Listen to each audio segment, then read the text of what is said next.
Gracious Father in heaven, Lord, we are so grateful for this wonderful morning, for the sunshine, for the warmth, for spring that's right around the corner from us. And Lord, grateful for the opportunity we have to worship you this morning. I'd ask, Lord, that your Spirit would bless us this day as we dive into your word and we worship you, Lord, that your Spirit would be felt amongst your people. In Jesus Christ's holy name I pray. Amen.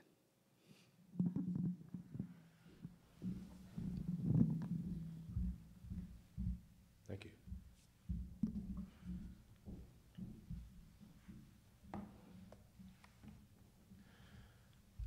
Concerning the geographical areas and the maps that are available and the hundreds of so-called experts on the Book of Mormon lands, you know, we have a little bit of controversy. There's evidence for the Book of Mormon lands to have been in the North America, and there's evidence for it to have been in Central America, Mesoamerica. There's evidence for both, and it may be an interesting discussion at some time among us, perhaps not today. It would be helpful to have a map of either North America or South America showing where we think that the geographical locations and events correlate with known geographical information. And if we don't get past that, I'll try to remember to bring a map next week. Well, okay, we'll review a little bit. There is so much going on here in the Book of Mormon that it seems like every 2 pages is like a full chapter or a full book's worth of information, and all of us want to be able to assimilate that information and for it never to go away, and so that we can put it all together in a whole, if it would be possible to. There's so much information, so many events happening that it did happen chronologically, and it does all form a reinforcement of the gospel and a reinforcement of our understanding of human nature and national nature and wars among nations and cultural differences and even differences within a close-knit group that can turn into ugliness, unfortunately.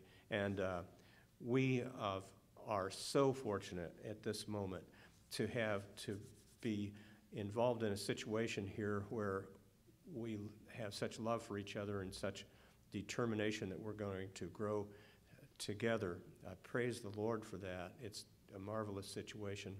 We don't want that to ever be compromised, although we will always be tempted, and there will always be people and situations arising that will cause us to want to have distrust or contempt for one another, or to say something that we shouldn't say. Let's just have a prayer in your heart, I know you do, that we will never be affected by that, that we always have nothing but love for each other. Well, let's review the 21st chapter here real quickly. I don't know if we need to read it. I'll tell you a little bit about it just to remind you where we are.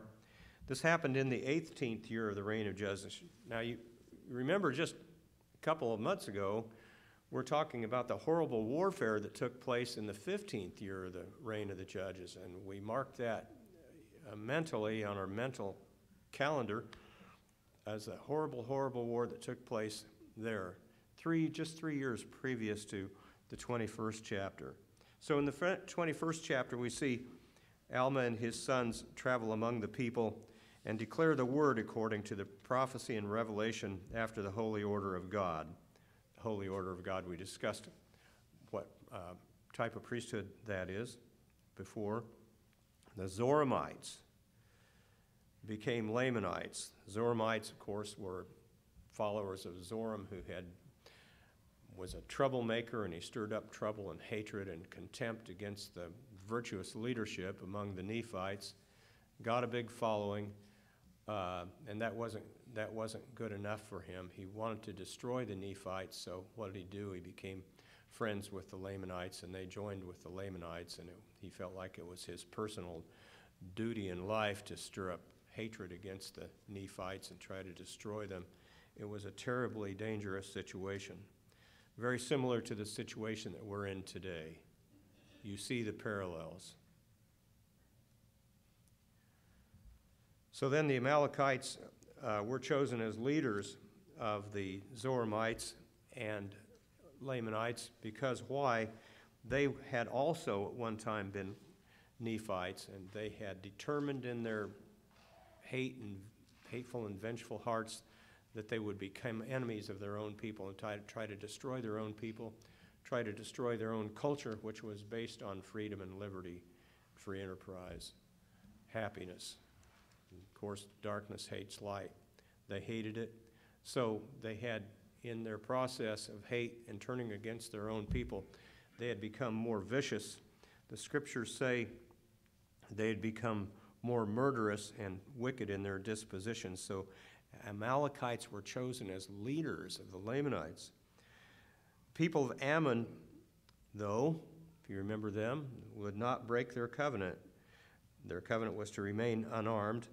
But note, they did support the Nephite army with a large portion, it says, of their substance. And there was horrible, horrible warfare. There was some geographical descriptions there in the 21st chapter. Near the end of the war, Zerahemnah, chief captain of the Lamanites, ended up pleading with Chief Captain Moroni for a truce, sued for peace, but we would not accept Moroni's terms of peace, which were to abandon their warlike ways and leave them alone and not come to war against them again. So at that moment when in this period of this time of truce where it was taking place, I think the truce took place in the land of Ammon, I'm not sure. You could go back and look.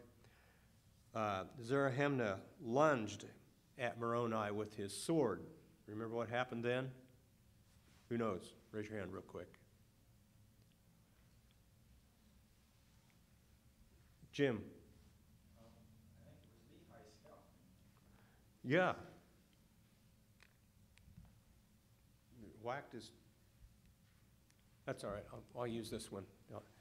Yeah, whacked his scalp off with a sword. Just happened to knock his scalp off, and of course that made Zerahemnah really mad, and the war recommenced, and the Lamanites eventually lost after a horrible, horrible amount of loss. So many people lost that they couldn't count them, didn't even attempt to count their dead.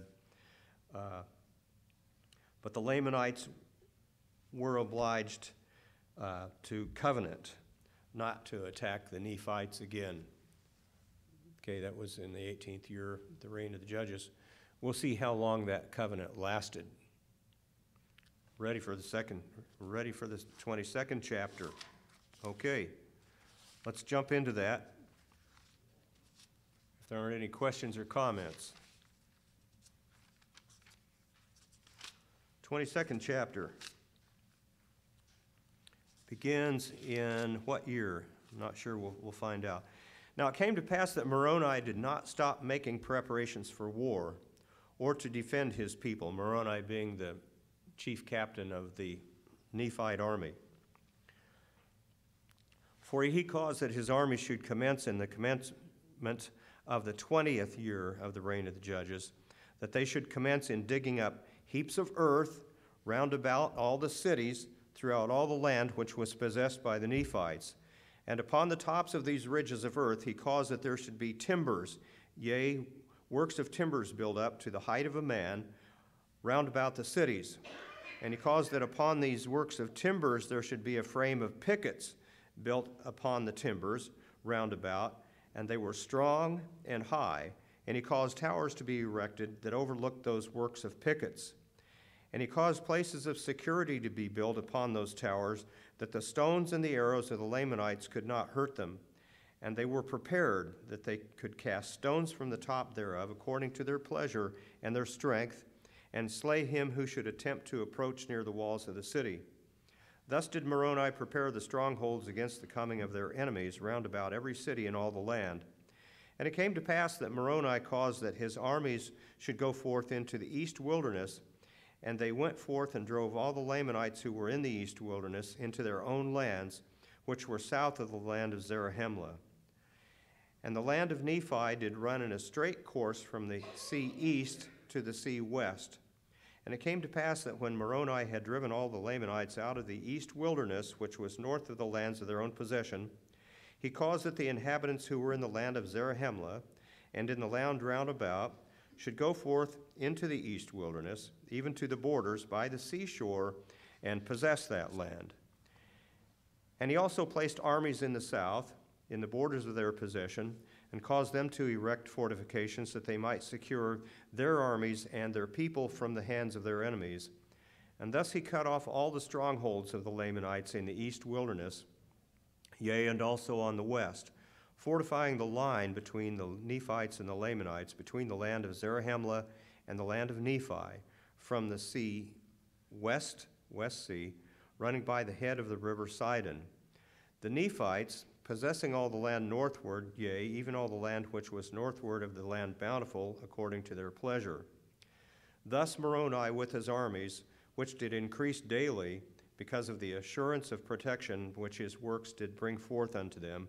Therefore they did seek to cut off the strength and the power of the Lamanites from off the lands of their possessions, that they should have no power upon the land of their possessions. And it came to pass that the Nephites began the foundation of a city. They called the name of the city Moroni, and it was by the east sea, and it was on the south, by the line of the possessions of the Lamanites. And they also began a foundation for a city between the city of Moroni and the city of Aaron, joining the borders of Aaron and Moroni.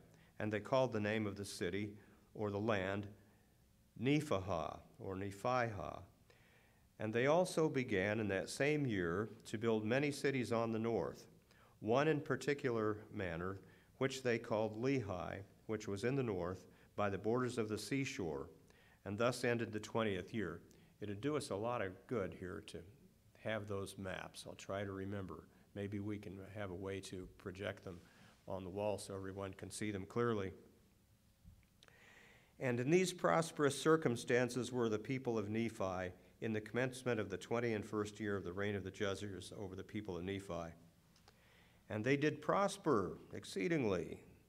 They became exceeding rich. Yea, and they did multiply and wax strong in the land. And thus now we see how merciful and just are all the dealings of the Lord to the fulfilling of all his words unto the children of men. Yea, we can behold that his words are verified, even at this time which he spake unto Lehi, saying, Behold, art thou and thy children, and they shall be blessed. Oh, it says, not behold, blessed art thou and thy children, and they shall be blessed inasmuch as they shall keep my commandments. They shall prosper in the land. We should write that down. We know that's true. But remember, inasmuch as they will not keep my commandments, they shall be cut off from the presence of the Lord. That's a principle that's established. A principle cannot be modified or changed. It's rather absolute. And we see that the promises have been verified to the people of Nephi, for it has been their quarrelings and their contentions, yea, their murderings, their plunderings, their idolatry, their whoredoms, and their abominations, which were among themselves, which brought upon them war and their destructions. And those who were faithful in keeping the commandments of the Lord were delivered at all times, whilst thousands of their wicked brethren have been consigned to bondage, or to perish by the sword, or to dwindle in unbelief, and mingle with the Lamanites. But behold, there never was a happier time among the people of Nephi since the days of Nephi than in the days of Moroni, yea, even at this time, in the 21st year of the reign of judges. And it came to pass that the 22nd year of the reign of the judges also ended in peace, yea, and also the 23rd year. And it came to pass that in the commencement of the 24th year of the reign of the judges, there would also have been peace among the people of Nephi, had it not been for a contention which took place among them concerning the land of Lehi and the land of Morianton, which joined upon the borders of Lehi, both of which were on the borders by the seashore.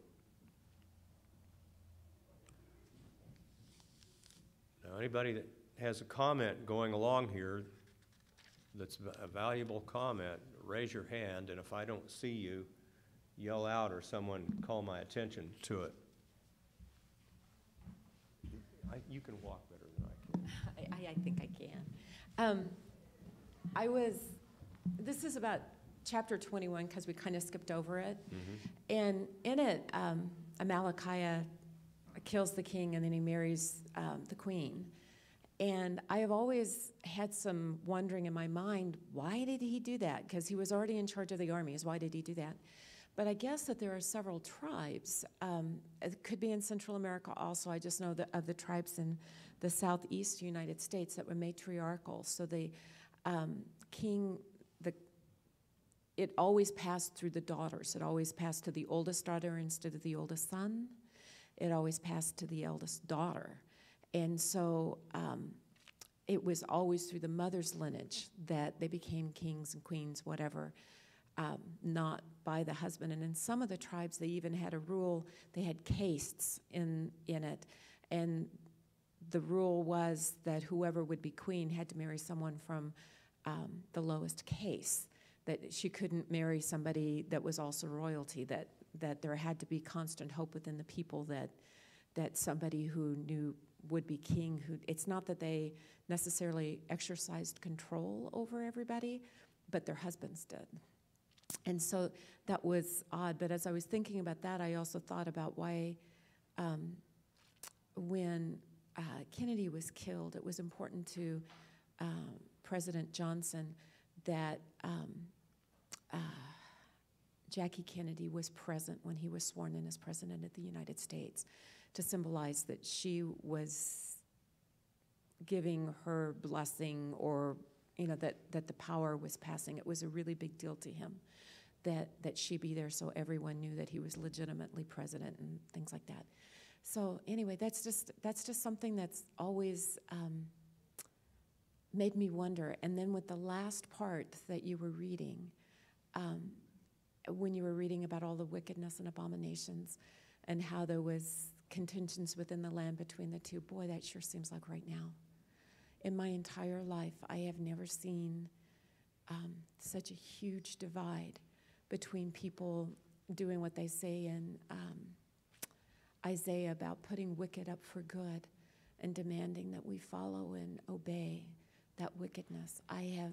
And I remember as a little girl when there were race riots and the nation did not seem as divided as it is right now over what is evil and what is good. And because so many believe that what is evil is good and what is good is evil, and they put down the good and say that it's terrible, you've just read the promises to us that we'll be destroyed. And I mean, I don't know what we as a people can do except continue to hold up the light and try and live as close to the scriptures as we can. But I never thought I would see the fulfillment of these different prophecies, and yet it seems like in the last few years it has just rolled up so quickly. And yeah. Well, hold on to your mic a second, would you please? I'm sorry if we did. I'm sorry, I didn't realize we had skipped over the 21st chapter. I thought we had studied it and we were just reviewing it so we could move on.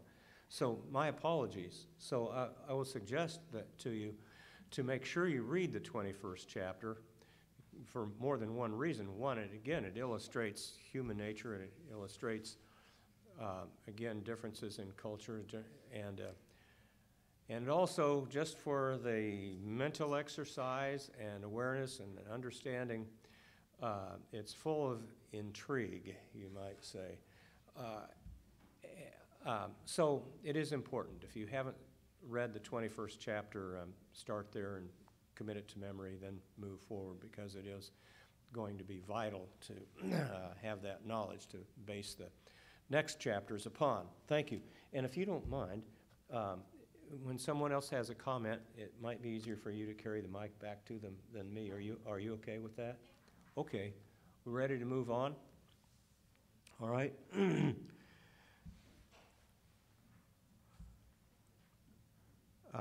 Okay. We're in the 18th verse? 26th, I'm sorry. Boy, you need a designated teacher here. And it came to pass that in the commencement of the 24th year of the reign of Judges, there would also have been peace among the people of Nephi, had it not been for a contention which took place among them concerning the land of Lehi and the land of Morianton, which joined upon the borders of Lehi, both of which were on the borders by the seashore. I wish I knew exactly where that was. It really helped me. For behold, the people who possessed the land of Morianton did claim a part of the land of Lehi. Therefore there began to be a warm contention between them, insomuch that the people of Morianton took up arms against their brethren, and they were determined by the sword to slay them, over a little misunderstanding about where their border was. But behold, the people who possessed the land of Lehi fled to the camp of Moroni and appealed unto him for assistance. For behold, they were not in the wrong. And it came to pass that when the people of Morianton, who were led by a man whose name was Morianton, found that the people of Lehi had fled to the camp of Moroni, they were exceeding fearful, lest the army of Moroni should come upon them and set things right. Right? Is that what it says? What are they going to do? Destroy them. That's a summary way of setting things right. Therefore, Morianton put it into their hearts that they should flee to the land which was northward, which was covered with large bodies of water, and take possession of the land which was northward. And behold, they would have carried this plan into effect, which would have been a cause to have been lamented. But behold, Morianton, being a man of much passion, therefore he was angry with one of his maidservants, and he fell upon her and beat her much. Say, it just occurred to me that the Restoration Bookstore has maps. If you don't have a map that purports to show where these lands are, lands and cities, geographical stuff, go pick one up for yourself today. It would help you. It'd be a fascinating thing to have, okay? And it came to pass that she fled and came over to the camp of Moroni and told Moroni all the things concerning the matter, and also concerning their intentions to flee into the land northward. Now behold, the people who were in the land Bountiful, or rather Moroni, feared that they would hearken to the words of Morianton and unite with his people, and thus he would obtain possession of those parts of the land which would lay a foundation for serious consequences among the people of Nephi, yea, which consequences would lead to the overthrow of their liberty. Therefore Moroni sent an army with their camp to head the people of Morianton, to stop their flight into the land northward. And it came to pass that they did not head them until they had come to the borders of the land Desolation. And there they did head them by the narrow pass which led by the sea into the land northward, yea, by the sea, on the west and on the east. And it came to pass that the army which was sent by Moroni, which was led by a man whose name was Teancum, did meet the people of Morianton. And so stubborn were the people of Morianton, being inspired by his wickedness and his flattering words. We see that. I'm glad that we have the gift of discernment. That a battle commenced between them, in the which Teancum did slay Morianton, and defeat his army, and took them prisoners, and returned to the camp of Moroni. And thus ended the 24th year of the reign of the judges over the people of Nephi. And thus were the people of Morianton brought back. And upon their covenanting to keep the peace, they were restored to the land of Morianton, and a union took place between them and the people of Lehi, and they were also restored to their lands. And it came to pass that in the same year that the people of Nephi had peace restored unto them, that Nephihah, the second chief judge, died, having filled the judgment seat with perfect uprightness before God. Nevertheless, he had refused Alma to take possession of those records and those things which are esteemed by Alma and his fathers to be most sacred. Therefore Alma had conferred them upon his son, Helaman. Behold, it came to pass that the son of Nephihah was appointed to fill the judgment seat in the stead of his father. Yea, he was appointed chief judge and governor over the people with an oath and sacred ordinance to judge righteously and to keep the peace and the freedom of the people, and to grant unto them their sacred privileges to worship the Lord their God. Yea, to support and maintain the cause of God all his days, and to bring the wicked to justice according to their crime. Now behold, his name was Pehoron, and Pehoron did fill the seat of his father, and did commence his reign in the end of the 24th year over the people of Nephi. Comments or questions before we move ahead? All right, moving into chapter 23. It's 11 o'clock. Thank you, Paul. Well, all right. Read ahead. I'd say read ahead, reread chapter 21, and please read through chapter 24 at least. No problem. That's something for you to enjoy. It'll be a commitment, so make that commitment, and then next week we can discuss this. Thank you so much. You're welcome.